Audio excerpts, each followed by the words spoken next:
ahorita, ¿querés hacernos el honor de hacer una oración para empezar el culto?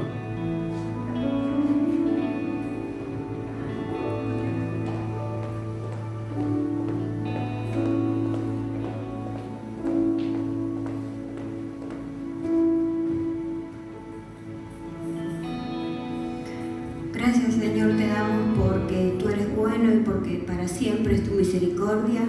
Gracias, Señor, por permitirnos estar aquí en tu casa, alabándote y gozándonos en tu presencia. Venimos para adorarte y para reconocerte que tú eres Señor en nuestras vidas y decirte que te amamos. Te pedimos, Señor, que te quedes con nosotros durante todo este tiempo, que vamos a gozarnos en tu presencia y que esta alabanza sea grato para ti, Señor. En el nombre de Jesús oramos. Amén. Amén. Pensaba que déjà vu, acabo de leer esta palabra hace una hora. Pero por otra parte pienso que mientras más veces leo la palabra, más fe produce en mí. Así que soy un privilegiado. Pero quiero leerles este pasaje que leí esta mañana, o estos pasajes que leí esta mañana, que están en el Salmo 67. Los voy a leer en la versión 1960. Cambié de versión porque el pastor Stanley nos hizo leer algo en la NB y ya van a ver. Pero esta es mi preferida. Dice: Dios tenga misericordia de nosotros y nos bendiga.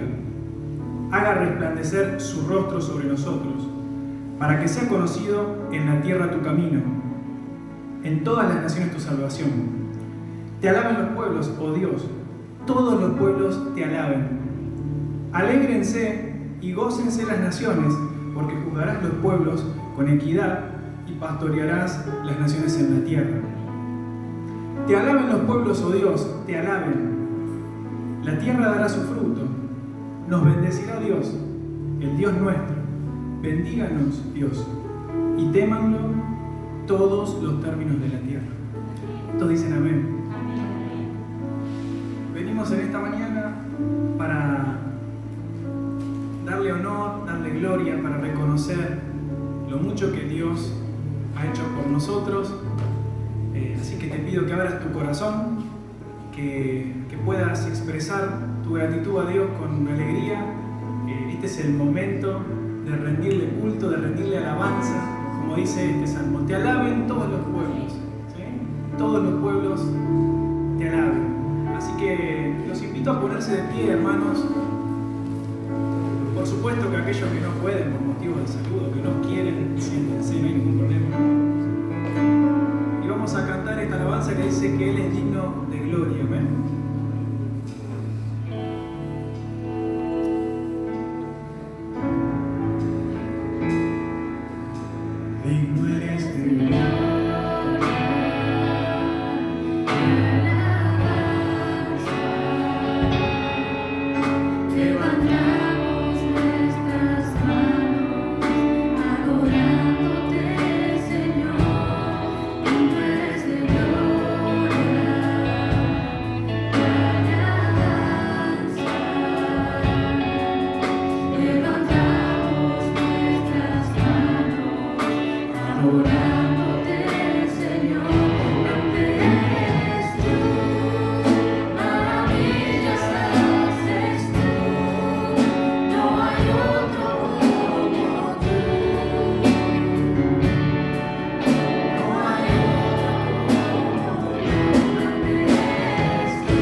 tiene una visión en donde se ven los ancianos, los cuatro seres vivientes, los ancianos y los ángeles, que le cantan al Señor día y noche, todo el tiempo lo alaban, ¿sí?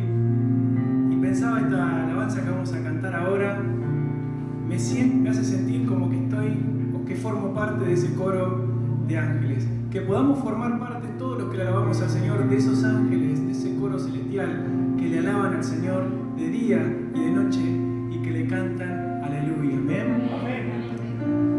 Vamos.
Aleluya, te alaben los pueblos, Señor.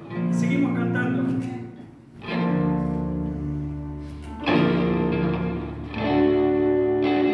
Esta alabanza dice: desde los montes hasta el mar resuena un canto sin cesar. ¿Qué hace la creación? Amén. Y nosotros vamos a alabar entonces en esta mañana.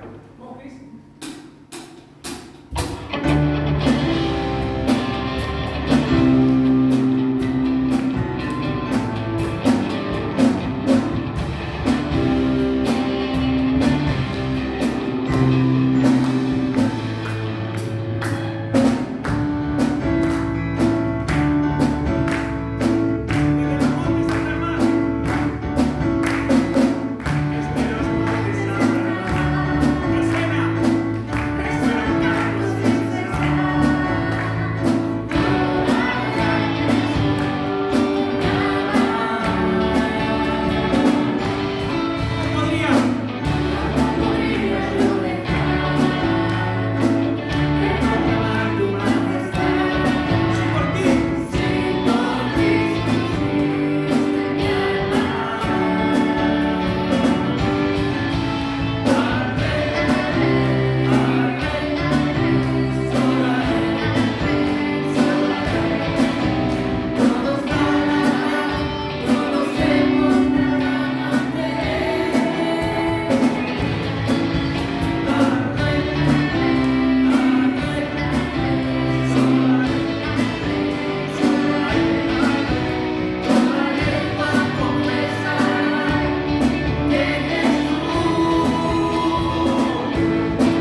dice que el Señor es fiel y su misericordia, ¿cómo es? Eterna. Amén. ¿Cuántos dicen amén? Amén.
Bueno, si tienen energía, igual recupérenla, guárdenla, porque seguimos, falta todavía. Tomen asiento un segundito. Yo quiero invitar a Miriam Yapur, no sé dónde está Miriam, porque desde acá arriba a veces Miriam desapareció en acción, estaba acá, conste. Entonces le voy a pedir a Sergio, si es tan amable, que pueda orar por las necesidades, que deben ser muchas, porque si las tengo yo seguro que ustedes también. Algunas deben ser más importantes que otras, y queremos mostrar o hacerles saber que el equipo pastoral, el equipo de diáconos está dispuesto para escuchar las necesidades que tengan. También los hermanos de Zoom a la salida del salón pueden acercarse a ellos y bueno, podemos prestarle un oído, que para eso estamos, ¿no? Así que Sergio, por favor. Estaba acordándome, Emanuel, y perdonen que rompo el esquema, de una canción muy vieja que dice: feliz, cantando, alegres, yo vivo siempre aquí. Si Él cuida de las aves, cuidará también de mí. ¿La cantamos? Antes de orar por las necesidades, en esta certeza de que el Señor responde nuestras oraciones, todo lo que le pedimos al Padre en su nombre, podemos confiar que así como cuida de las aves, ¿cómo no va a cuidar de nosotros sus hijos? ¿Sí? Feliz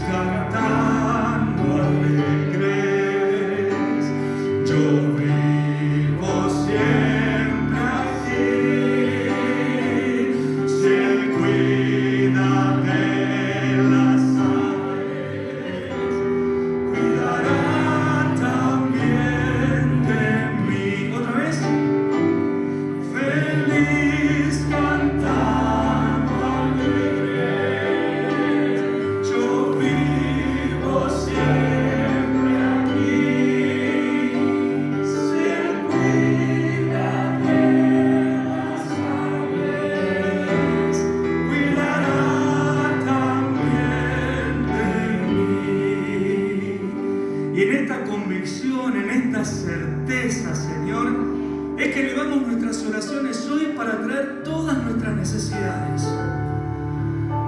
No es que lo hacemos por costumbre, sino porque sabemos que el Dios eterno es nuestro Padre Celestial que está atento a nuestras oraciones. Y en esta mañana, Señor, queremos pedirte que mires nuestro corazón, que mires el dolor de cada uno, que mires las carencias, que mires la necesidad, Señor, tanto de lo que tiene que ver con lo material, como aquellas carencias que estamos sintiendo por la poca libertad para encontrarnos socialmente, encontrarnos con la familia, poder darnos abrazos. Señor, también por aquellos que están pasando por enfermedad. Señor, mira esa necesidad también para que nos levantes en victoria y en sanidad. Mira, Señor, especialmente la necesidad espiritual de nuestros corazones para seguir hablando y obrando conforme a nuestras necesidades. Y queremos seguir, Señor, este día y toda esta semana cantando alegres, que si vos cuidás de las aves, ¿cómo no nos vas a cuidar a nosotros? Que podamos descansar en paz, que podamos vivir en paz sabiendo que nuestro Padre Celestial está en el control. Él es el soberano y al soberano le damos toda la gloria en el nombre del Señor Jesús. Amén. Amén. Gloria a Dios. Nos ponemos de pie, hermanos. Dijeron que tenían energía, así que...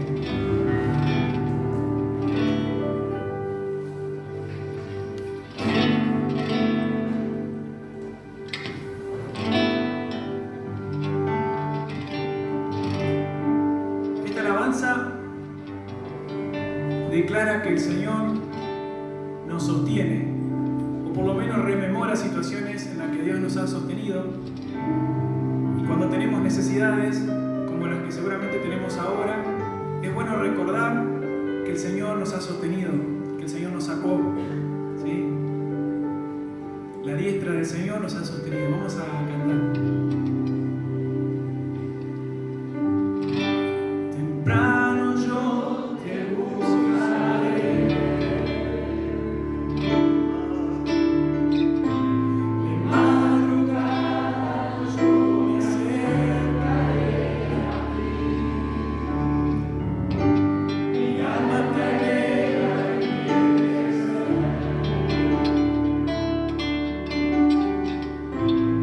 Para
y les vamos a mostrar un videíto, un anuncio muy lindo, por cierto.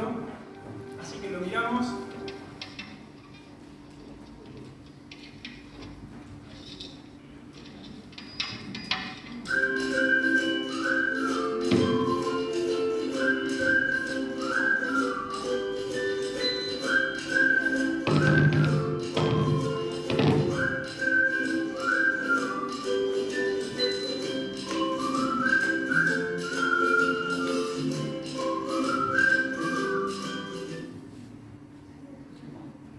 Bueno, domingo a las 10 de la mañana, Día del Niño, las personas, las familias que tengan niños van a tener prioridad para venir. La actividad se va a hacer arriba, el culto de las 10 se va a mantener, si no entiendo mal.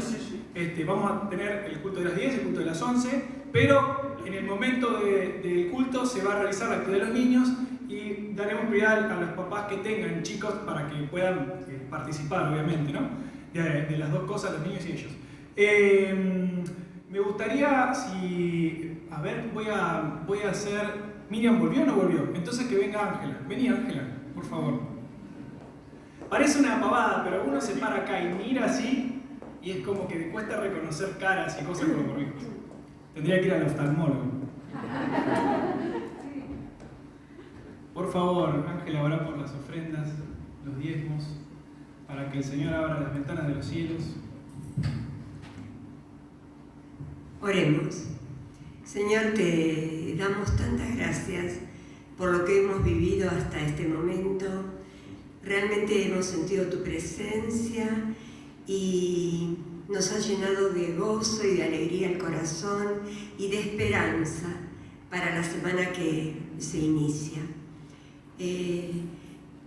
Hemos orado por las necesidades y sabemos que la iglesia que se reúne aquí tiene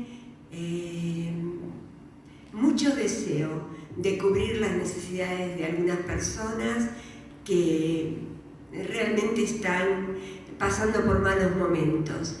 Y nosotros queremos, en este momento de ofrenda, poner nuestros corazones a tu disposición, nuestra vida, nuestras fuerzas, nuestra mente, y también las cosas materiales que vos nos diste, nuestro dinero. Así que cuando pongamos algo de dinero, el que pueda hacerlo, mientras van pasando los hermanos, que ponga su vida también en tus manos y que la dedique como vamos a dedicar las ofrendas. Lo dejamos en tu santo nombre y te alabamos. Amén.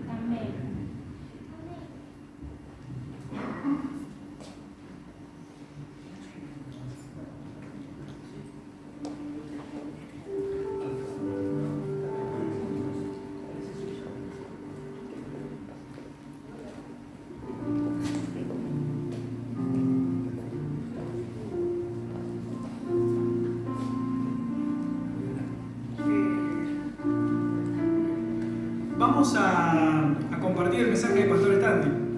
Estaba poniendo la guitarra para tocar otra canción y me di cuenta que no, que tenía que predicar el pastor todavía. Así que vamos a compartir el mensaje del Pastor Stanley y nos retiramos, nos despedimos después con una canción más. Amén.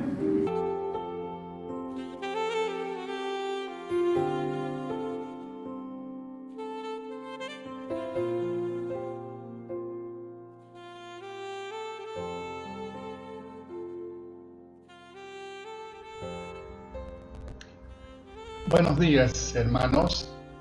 Es un gozo participar de un culto en este lugar, aunque no puedo estar físicamente presente. Me parecía mejor no estar en forma presencial todavía. El tema que hemos venido siguiendo en los mensajes recientes durante el año, de hecho, es la vida del discípulo. Y más precisamente en los mensajes más recientes, la obediencia del discípulo.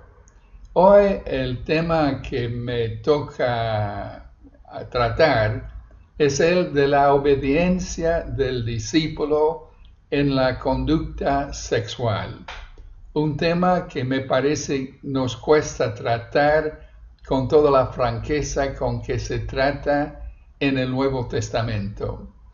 El pasaje bíblico que nos servirá de base es 1 Tesalonicenses capítulo 4, versículos 1 al 8.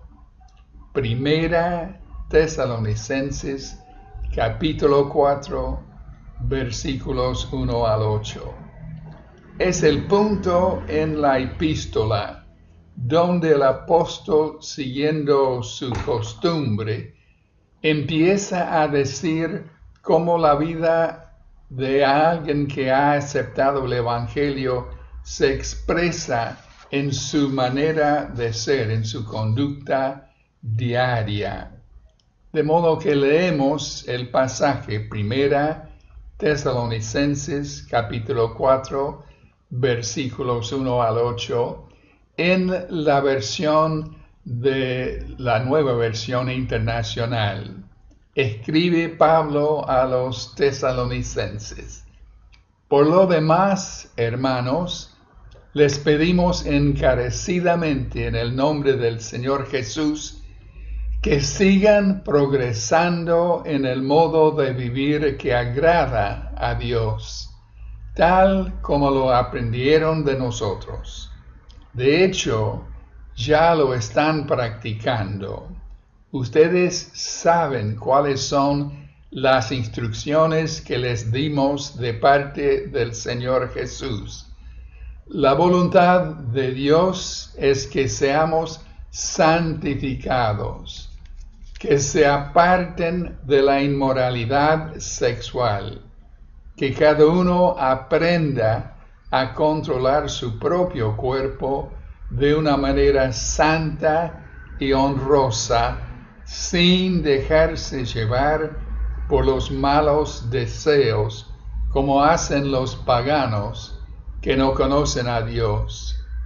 Que nadie perjudique a su hermano, ni se aproveche de él en este asunto. El Señor castiga todo esto, como ya les hemos dicho y advertido. Dios no nos llamó a la impureza, sino a la santidad. Por tanto, el que rechaza estas instrucciones no rechaza a un hombre, sino a Dios, quien les da a ustedes su Espíritu Santo. Encuentro en este pasaje 6 afirmaciones acerca de la obediencia en la conducta sexual. Y quisiera simplemente exponer en forma simple y clara estas 6 afirmaciones. En primer lugar, Pablo afirma que la obediencia en la conducta sexual tiene su base en un andar que agrada a Dios. En el versículo 1, el apóstol exhorta a los creyentes tesalonicenses a que sigan progresando en el modo de vivir que agrada a Dios. La expresión modo de vivir es la traducción de una frase que literalmente dice modo de andar.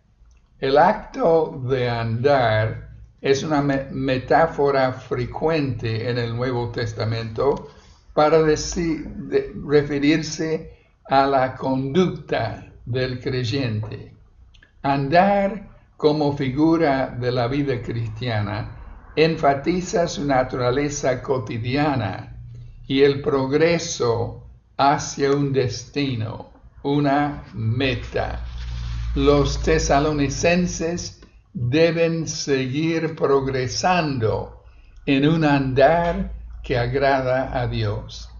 A veces estamos tentados a asociar la vida cristiana simplemente con los momentos de culto y con las experiencias espirituales especiales. Sin embargo, en su esencia, la vida cristiana, la obediencia cristiana, tiene que ver con la vida de todos los días. La esencia de la obediencia del discípulo es un andar que agrada a Dios. El desafío siempre es cómo vivir cada día de una manera que nuestra conducta sea motivo de gozo para Dios, que sea conducta que provoca una sonrisa en Dios, si puedo decirlo así. De modo que nuestra oración diaria debe ser: Señor, muéstrame cómo vivir hoy de una manera que te agrada. De modo que, en primer lugar, la obediencia en la conducta sexual es a partir de una experiencia de un andar que agrada a Dios. Surge de esta relación de caminar de manera que agradamos a Dios. Y en segundo lugar, Pablo afirma que la obediencia en la conducta, nuestra conducta sexual, forma parte de un proceso de santificación. 2 veces en el pasaje, Pablo identifica la santificación como la meta de la vida cristiana. En el versículo 3 dice que la voluntad de Dios es que sean los tesalonicenses y nosotros santificados. Y en el versículo 7 dice que Dios nos ha llamado a la santificación. En este segundo versículo, Pablo habla en primera persona. Dios nos ha llamado a la santificación y se incluye a sí mismo en este proceso de santificación. La santificación se presenta en estos versículos como la voluntad de Dios, el llamado de Dios para nosotros. Todos los discípulos son santificados en el momento de su conversión.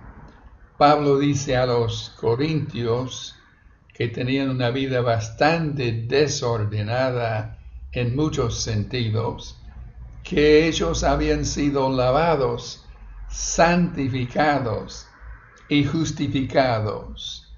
Desde el momento de la conversión, todos los creyentes son santos, es decir, son consagrados, dedicados a Dios, apartados para Dios.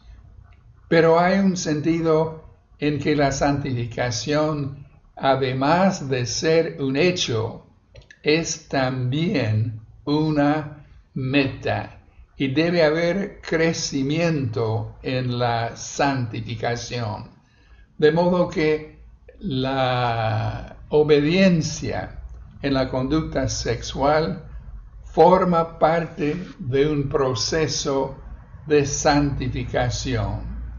Pero en tercer lugar, Pablo afirma que de la obediencia en la conducta sexual exige abstenerse de la inmoralidad sexual. El aspecto específico de la santificación que le preocupa a Pablo en este párrafo es el de la inmoralidad sexual. El discípulo debe evitar abstenerse de la inmoralidad sexual. De hecho, en lugar de inmoralidad sexual en el versículo, Reina Valera dice simplemente debe evitar la fornicación. La Biblia en el lenguaje actual dice que debe evitar relaciones sexuales prohibidas, y la Nueva Traducción Viviente dice debe evitar todo pecado sexual. De hecho, el término en cuestión en estas traducciones se refieren a toda clase de relación sexual que ocurre fuera del matrimonio. Por un lado, prohíbe relaciones sexuales prematrimoniales y por otro lado, prohíbe el adulterio. Abstenerse de la inmoralidad sexual exige disciplina antes de casarse y fidelidad después de casarse. Llama la atención el hecho de que el primer tema que Pablo toca en esta parte de la carta, que se refiere a la conducta, a la vida del creyente en su expresión diaria, es el aspecto de la inmoralidad sexual. El comentarista Morris señala que el libertinaje era una característica evidente en el Imperio Romano del siglo I y especialmente en Grecia. En el ambiente en el cual se encontraban los cristianos tesalonicenses, generalmente no se daba mayor importancia al pecado de la fornicación. Simplemente se lo aceptaba como parte de la vida normal, tanto más cuando la fornicación ritual, la inmoralidad ritual, integraba el culto rendido a más de una de las deidades paganas. La idolatría promovía en sus cultos la inmoralidad sexual y había mujeres disponibles en los templos paganos para facilitar estas relaciones sexuales en el contexto de culto. Otro comentarista ha señalado que la época en que nos toca vivir tampoco se destaca por sus elevadas normas morales en cuanto a la inmoralidad sexual. En nuestra propia sociedad semipagana se hace necesario proclamar nuevamente y enérgicamente la necesidad de abstenerse de la inmoralidad sexual. La prevalencia de la pornografía en los medios estimula y provoca la inmoralidad sexual. Uno se pregunta la medida en que el abuso de niños y mujeres se debe a la adicción a la pornografía. Leí un artículo en estos días en el cual los autores señalan que los padres de hoy son los primeros en criar hijos en un mundo tan conectado digitalmente y tan saturado pornográficamente. No es que la pornografía es algo nuevo, sino que nunca ha existido con un acceso tan fácil a la pornografía. Está en todas las pantallas, incluyendo los celulares que llevan nuestros hijos en su mochila o bolsillo. Si nuestros hijos no están accediendo a estas imágenes, es probable que algún amigo les esté mostrándoselas. Además, culturalmente, la pornografía se acepta como normal y es mucho peor y más violento y degradante que en otras épocas. Lo que hoy no se considera pornografía, ayer se consideraba pornografía. No es que nuestros hijos están buscando la pornografía está buscándolos a ellos. Muchos niños están expuestos a esta pornografía antes de llegar a la adolescencia y les hace daño de muchas maneras. Es tan fácil llegar a estar adicto a la pornografía y es tan difícil vencer la adicción. Lo que empezó por curiosidad llega a ser algo que no se puede controlar.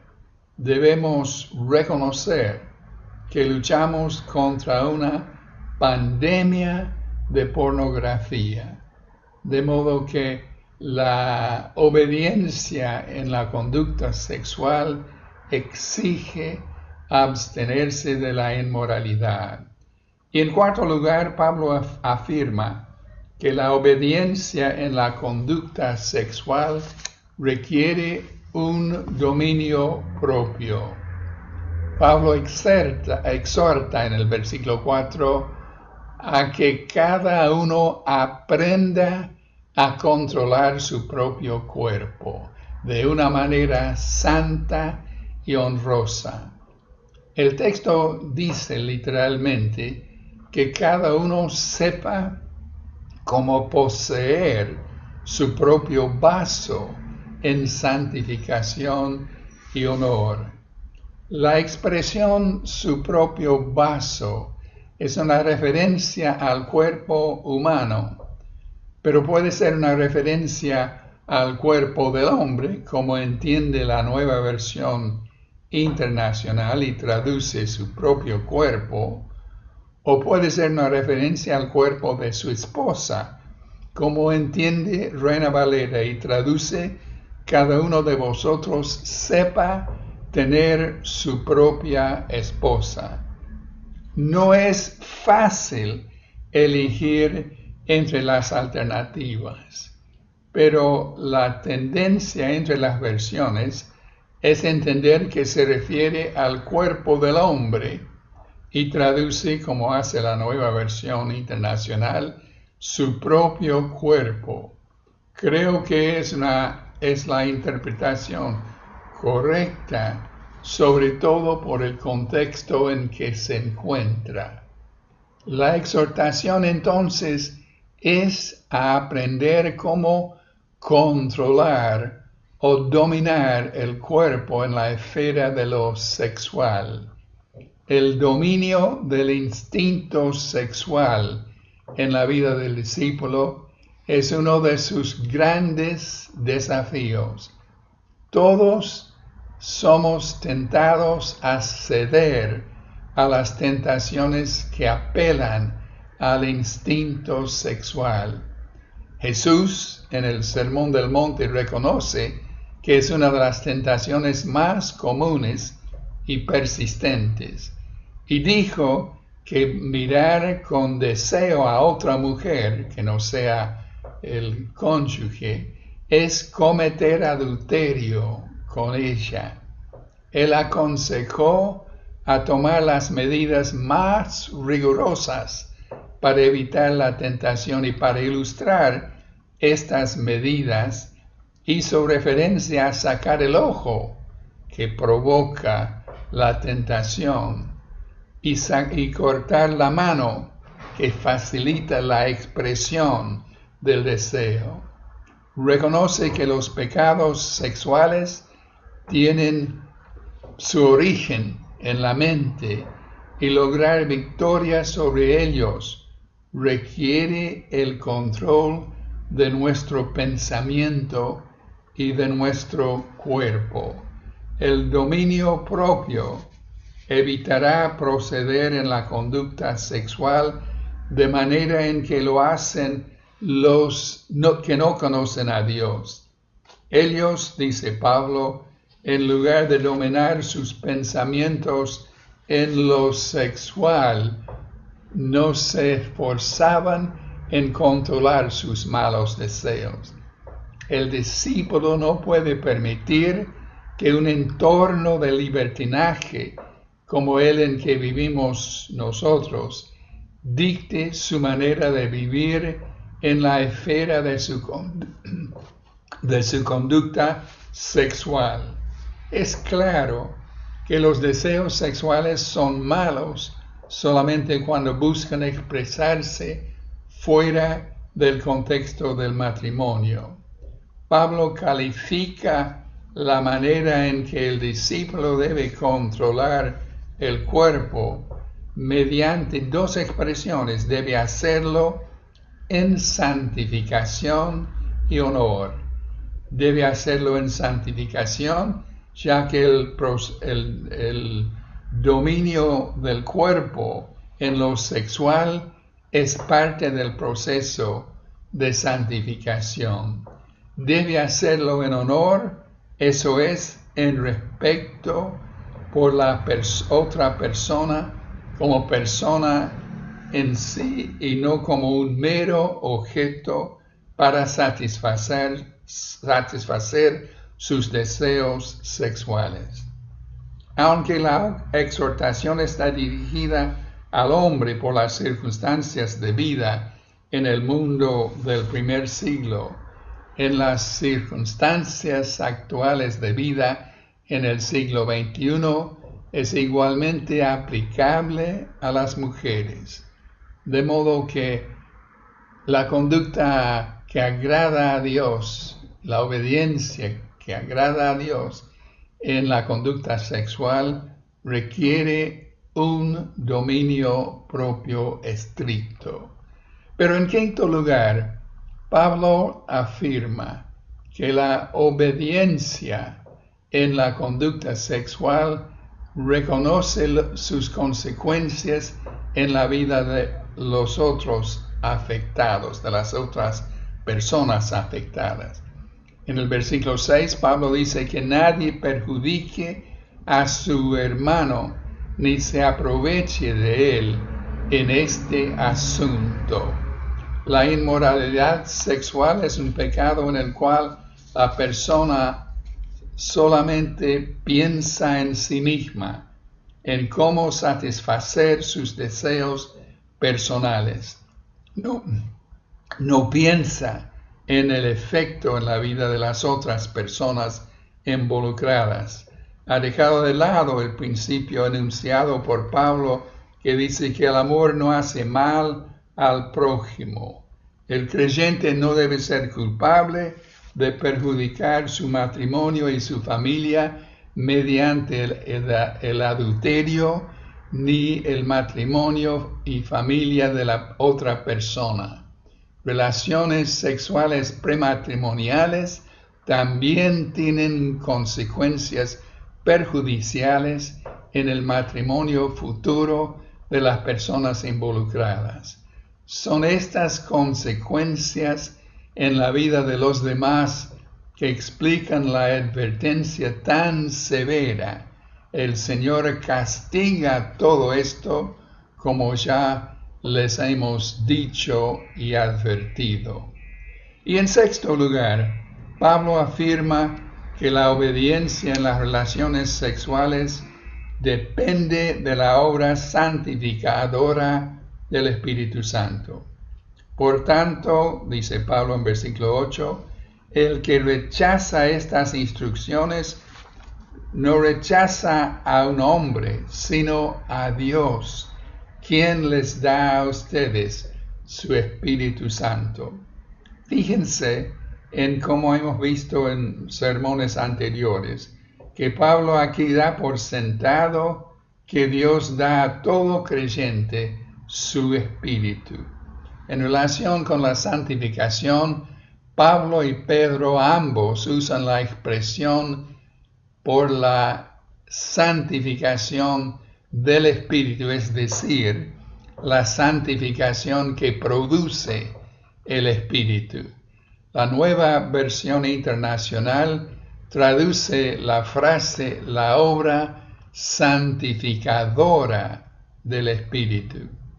Si hemos de ser santificados, tendrá que ser mediante esta obra santificadora del Espíritu, más bien que mediante los esfuerzos nuestros.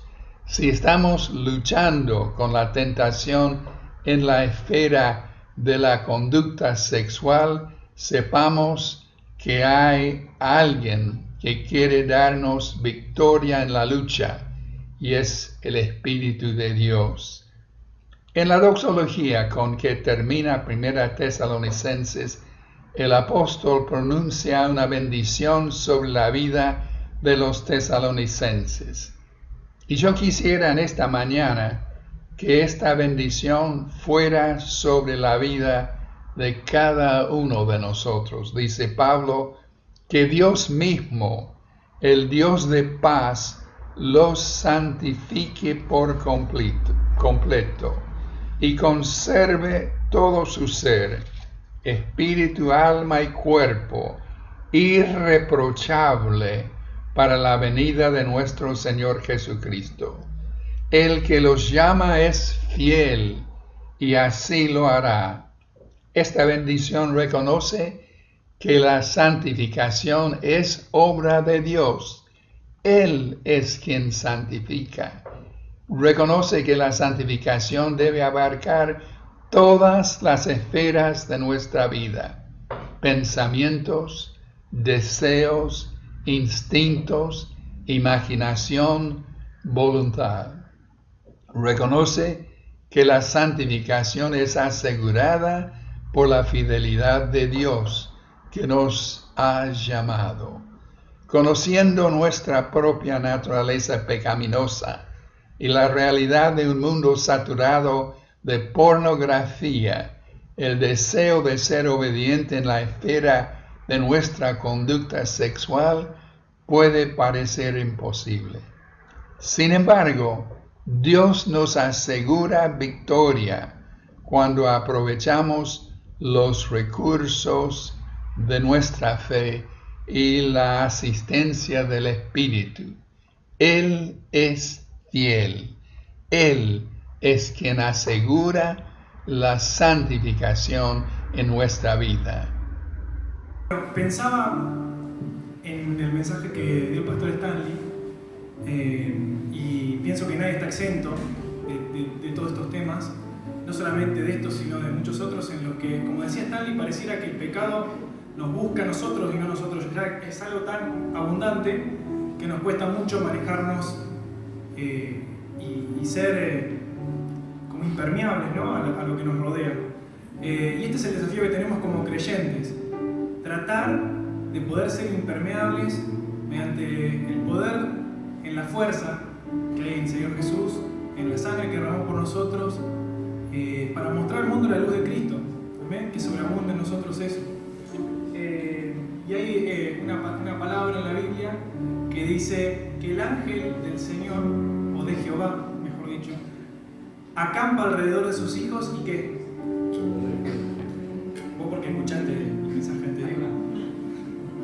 Sí, y los defiende, amén. Así que vamos a afinar la guitarra primero, pero nos gustaría despedirnos con esta canción. Y me gustaría recordarles que la semana recién empieza, que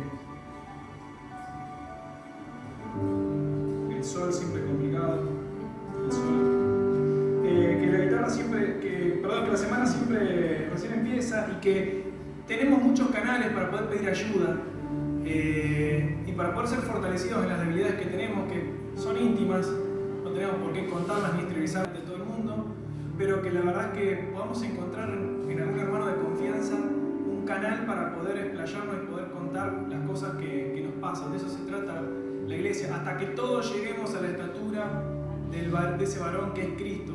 Todos venimos en este camino en diferentes etapas y todos tenemos que alcanzar en la meta, ¿no? Juntos. Esa es la idea.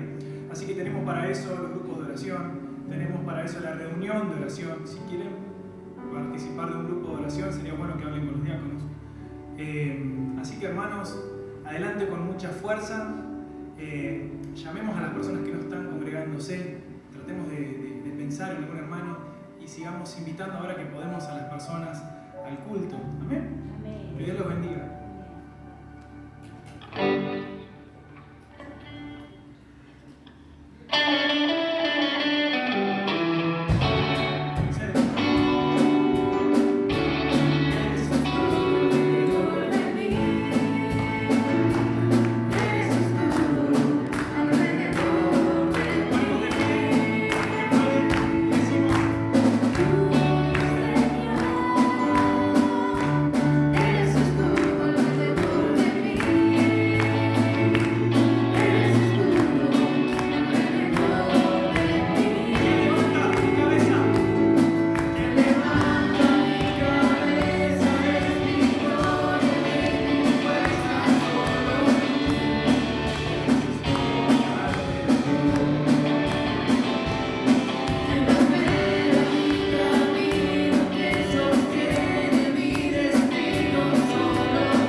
Señor.